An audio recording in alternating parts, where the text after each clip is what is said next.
ధోరణి లేదా నేనే ముఖ్యమంత్రి కావాలనే ఆశతో చాలామంది నేతలు కూడా తిరుగుబాటు అస్త్రాన్ని ఎగరవేశారు. బలైపోయిన పరిస్థితి కూడా కనబడింది. సో దాంట్లో ముఖ్యంగా రాష్ట్ర ముఖ్యమంత్రి యనమల రేవంత్ రెడ్డికి సంబంధించి ఆ కుర్చీలో ఎప్పుడు కూర్చుందామని ఓ పక్కన ఉత్తమ్ కుమార్ రెడ్డి, మరో పక్కన పొంగులేటి శ్రీనివాసరెడ్డి, మరో పక్కన చాలా కీలకమైన నేతలందరూ కూడా ఉన్న పరిస్థితి కనబడింది. కానీ రాష్ట్రంలో ఒక విభిన్నమైన చర్చ కొనసాగుతుంది. అధికార పార్టీ అధికారంలో ఉండగా ఆ పార్టీకి రాజీనామా చేసి చాలామంది నేతలు విపక్ష పార్టీల వైపు చూస్తున్న పరిస్థితి కనబడుతుంది. సో ఇలాంటి సందర్భాలలో నాకు ఒక వ్యక్తి తారసపడ్డారు. ఆయన ఎవరో కాదు, మునుగోడు ఎమ్మెల్యేకు సంబంధించిన రాజగోపాల్ రెడ్డి.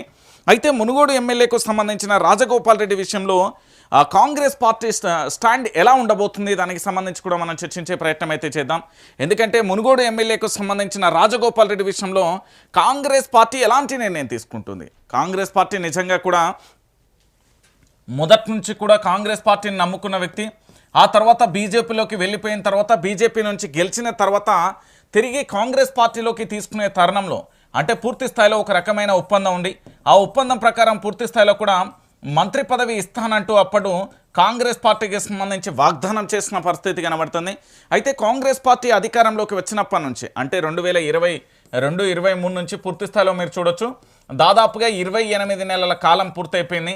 28 నెలల కాలంలో పూర్తి స్థాయిలో కూడా ఇప్పటి వరకు 16కు సంబంధించిన కేబినెట్ మంత్రులు ఉన్నారు.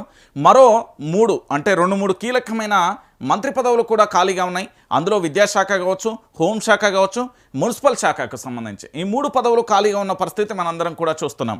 అయితే దానిని రేవంత్ రెడ్డి పూర్తి స్థాయిలో కూడా కోమటిరెడ్డి రాజగోపాల్ రెడ్డికి ఇవ్వడానికి సుకుమత వ్యక్తం చేస్తున్నాడు అనే ఒక వాదన అయితే కొనసాగుతుంది. చర్చ అయితే వస్తున్నది. ఆ చర్చలో పరంపరం ఏంటి,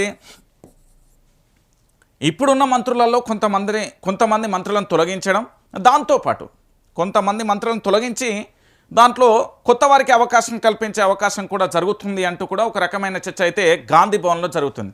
అయితే కేబినెట్ విస్తరణ చేస్తారా, చేస్తే ఎప్పుడు చేస్తారు? కేరళ, బీహార్ ఎన్నికలకు సంబంధించి పూర్తి స్థాయిలో కూడా కంప్లీట్ అయిపోయిన పరిస్థితి కనబడుతుంది.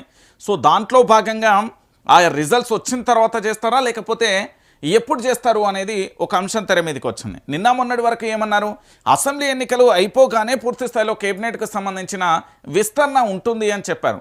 లేదు కేంద్రం నుండి అంటే ఢిల్లీ నుంచి ఆదేశాలు రావాలి, ఆదేశాలు వచ్చిన తర్వాతనే పూర్తి స్థాయిలో కేబినెట్ విస్తరణ చేస్తామంటూ కూడా మరోసారి చెప్పిండు. ఇంకోసారి రేవంత్ రెడ్డి ఏమన్నా, నా చేతిలో ఏముంది, ఢిల్లీకి సంబంధించిన నాయకత్వం ఎప్పుడు చెప్తే అప్పుడు చేయడానికి నేను సిద్ధమంటూ మరో సందర్భంలో చెప్పిన పరిస్థితి కనబడుతుంది. సో ఒకసారి మీరందరూ కూడా ఈ తిరుగుబాటు బాహుట ఎగరవేసే లిస్ట్ ఒకసారి మనం చూసే ప్రయత్నం అయితే చేద్దాం. జీవన్ రెడ్డికి సంబంధించి ఆల్రెడీ తిరుగుబాటు బాహుట ఎగరవేసిండు. ఈయన పూర్తి స్థాయిలో కూడా బీఆర్ఎస్లోకి కండువగా అయిపోయిన పరిస్థితి కనబడుతుంది. ఆ తర్వాత ఉద్యమకారుల గురించి విజయశాంతి కూడా మాట్లాడిన పరిస్థితి అయితే కనబడుతుంది. మద్దతు కూడా వచ్చిన పరిస్థితి కనబడుతుంది. ఇక మొదటి నుండి రాజగోపాల్ రెడ్డికి సంబంధించి రాజగోపాల్కు సంబంధించి ఆ పూర్తి స్థాయిలో కూడా ఓ పక్కన వాళ్ళ నియోజకవర్గంలో చారిటబుల్ ట్రస్ట్లతో సహాయం చేయడం, దాంతోపాటు స్కూళ్ళు కట్టివ్వడం, దాంతోపాటు మునుగోడు నియోజకవర్గంలో రాష్ట్రంలో ఎక్కడా లేని పాలసీ మునుగోడు నియోజకవర్గంలో ఉంది. అదే మద్యం పాలసీకి సంబంధించి మధ్యాహ్నం 1 గంట తర్వాత ఓపెన్ చేయాలి, రాత్రి 10 గంటలలోపు క్లోజ్ చేయాలి అంటూ ఒక నిబంధన విషయంలో కావచ్చు. దాంతోపాటు రాష్ట్ర వ్యాప్తంగా కూడా మద్య నిషేధానికి సంబంధించిన ప్రతిపాదనలు కూడా వస్తున్న పరిస్థితి మనం చూసాం. సో మొత్తానికి ఇక్కడ జరిగే ఎపిసోడ్ ఏంటంటే రాజగోపాల్ రెడ్డికి సంబంధించి రేవంత్ రెడ్డి ఎలాంటి నిర్ణయం తీసుకుంటారు అంటే రాబోయే కేబినెట్ విస్తరణలో కోమటిరెడ్డి రాజగోపాల్ రెడ్డి పేరు ఉన్నది, ఖచ్చితంగా కూడా మంత్రి పదవి వస్తుందంటూ కూడా తన అనుచరులకు సంబంధించి ఆనందాన్ని వ్యక్తం చేసే తరుణం ఒకవైపు కనబడుతుంది. లేదు మా మంత్రి పదవులను వదిలేసుకుని మమ్మల్ని మంత్రి పదవుల నుంచి తొలగిస్తే మేము ఎట్టి పరిస్థితులలో ఊరుకునేది లేదని ప్రస్తుత మంత్రులు చెప్తున్న పరిస్థితి కనబడుతుంది. లేదు మిగిలిన 3 శాఖలు ఏదైతే ఉందో విద్యాశాఖ కానీ, హోంశాఖ కానీ, మున్సిపల్ శాఖ కానీ, ఈ 3 శాఖలకు సంబంధించి ఇచ్చే ప్రయత్నం చేస్తారా అనేది మరొక రకమైన చర్చ జరుగుతుంది. సో ఫైనల్గా సంబంధించి మునుగోడు ఎమ్మెల్యే రాజగోపాల్ రెడ్డికి సంబంధించి పూర్తిగా జరిగే చర్చ ఒకటే అండి. ఇక్కడ ఏంటి అంటే తనకు సంబంధించి ఎమ్మెల్యేగా గెలుపొందినప్పటి నుంచి అంటే కాంగ్రెస్ పార్టీలోకి వచ్చి ఎమ్మెల్యేగా గెలుపొందినప్పటి నుంచి రాష్ట్రంలో కాంగ్రెస్ ప్రభుత్వం అధికారంలోకి వచ్చినప్పటి నుంచి మొదటి కేబినెట్ విస్తరణలోనే ఆయనకు అవకాశం రావాలి. కానీ పూర్తి స్థాయిలో అప్పుడు అవకాశం ఇవ్వకపోగా మరి ఇప్పుడు అవకాశం ఇస్తారు, ఖచ్చితంగా కూడా మంత్రి పదవి వస్తుంది అంటూ కూడా ధీమా వ్యక్తం చేస్తున్న పరిస్థితి కనబడుతుంది. ఒకవేళ మంత్రి పదవి రాకపోతే రాజగోపాల్ రెడ్డి ప్రణాళిక ఎలా ఉండబోతుంది, రాజగోపాల్ రెడ్డి వ్యూహం ఏ విధంగా ఉంటుంది, పార్టీ మారే అవకాశం ఉంటుందా, లేదా పార్టీలో ఉండే కొట్లాడతారా, లేకపోతే కొత్త పార్టీ దిశగా అడుగులు వేసే అవకాశం ఉంటుందా అనేది కూడా మనం చూడాలి. గతంలో చాలా సందర్భాలలో కూడా చాలా విభిన్నమైన వ్యాఖ్యలు చేశారు. నేను ఇక భవిష్యత్తులో మీరు మునుగోడు నియోజకవర్గాన్ని చూసుకోండి, నేను రాష్ట్రాన్ని చూసుకుంటా అంటూ దాంతోపాటు సీఎం అనే నినాదాలు కూడా కనబడ్డ పరిస్థితి అయితే కనబడుతుంది. సో మొత్తానికి కోమటిరెడ్డి రాజగోపాల్ రెడ్డి విషయంలో రేవంత్ సర్కార్ ఎలాంటి నిర్ణయం తీసుకుంటుంది అనేది వేచి చూడాలి. అంటే ఇన్నాళ్ళ వరకు జీవన్ రెడ్డి ఎపిసోడ్ను చూసాం, ఇప్పుడు కోమటిరెడ్డి రాజగోపాల్ రెడ్డి ఎపిసోడ్ ఎలా ఉండబోతుంది, ఆ తర్వాత విజయశాంతి విషయంలో కూడా కాంగ్రెస్ ప్రభుత్వం ఎలాంటి నిర్ణయం తీసుకుంటుంది అనేది కూడా మనం వేచి చూడాల్సిన పరిస్థితి అయితే కనబడుతుంది. ఇక దాంతో పాటుగా మరొక అంశం, సో మీ అందరికీ తెలిసిన విషయమే, పెద్దగా మనం మాట్లాడాల్సిన అవసరం లేదు. డీలిమిటేషన్ గుబులు అంటూ కూడా చూడొచ్చు. రిజర్వేషన్ల మార్పు, మహిళలకు సీట్లు, భౌగోళిక మార్పులపై టెన్షన్, తమ సీటు ఏమవుతుందోనని కలవరం. సో మొత్తానికి డీలిమిటేషన్ గుబులకు సంబంధించి తాజా ఎమ్మెల్యేలలో ఆందోళన కొనసాగుతుంది. మహిళా రిజర్వేషన్లు, నియోజకవర్గాల పునర్విభజనకు సంబంధించి పూర్తి స్థాయిలో జరుగుతున్న అంశం. అసలు ఏం జరుగుతుంది ఈ డీలిమిటేషన్కు సంబంధించి అనేది ఒకసారి చూద్దాం. నియోజకవర్గాల పునర్విభజన, మహిళా రిజర్వేషన్ బిల్లు అమలుకు రంగం సిద్ధం కావడంతో సిట్టింగ్ ఎమ్మెల్యేలు, తాజా మాజీ ఎమ్మెల్యేలలో టెన్షన్ మొదలైంది. తమ సీటు ఉంటుందా, రిజర్వేషన్ మారుతుందా, మహిళలకు రిజర్వేషన్ అవుతుందా అంటూ చర్చించుకుంటున్నారు. అయితే తమ రాజకీయ భవిష్యత్తుపై ఆందోళన చెందుతున్నారు. ఇక్కడ చూడొచ్చు, వచ్చే ఎన్నికలలో ఎక్కడి నుంచి పోటీ చేయాలి, సీటు మారాలా, మహిళా రిజర్వేషన్ అయితే తమ కుటుంబ సభ్యులను బరిలో దింపాలా, ఇలా రకరకాల ఆలోచనతో ఉన్నట్టుగా సమాచారం. కొందరు నాయకులు